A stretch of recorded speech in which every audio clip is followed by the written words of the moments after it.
Hi there, welcome to my covered buttons tutorial.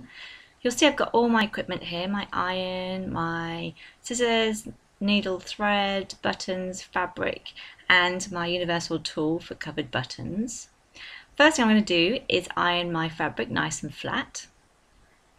Then, using the top part of the button, draw a larger circle around the outside of the button because the fabric's going to be pushed into the inside of that top part.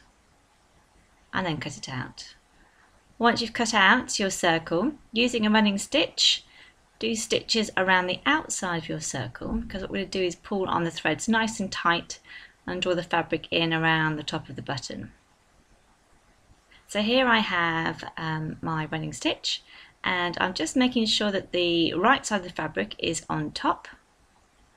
And then I'm going to grab the top of my button, and place it in the center of my fabric and pull nice and tight on the threads, drawing all the fabric into the center. I've got quite a lot of excess fabric here, but that's not to worry because it's all going to be covered by the bottom of your button casing. Pulling it nice and tight, and then going to use my universal tool and place the head of my button inside, pulling the threads nice and tight still. Grabbing the bottom part of my button, making sure it's the right way around, pushing deep into the recess, still pulling on those threads to make sure that the fabric's nice and tight. Then grabbing hold of the top part of my tool, I'm going to measure up the circles, making sure they all match up.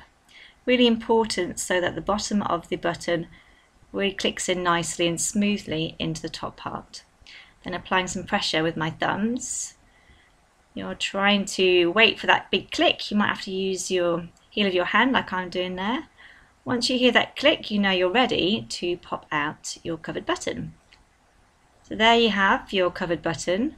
I actually use this tool on the sewing bee to make the buttons for my yellow vintage coat. Really good if you've got quite a few to make. Really saves time. Cutting off the threads now, and there's my finished button.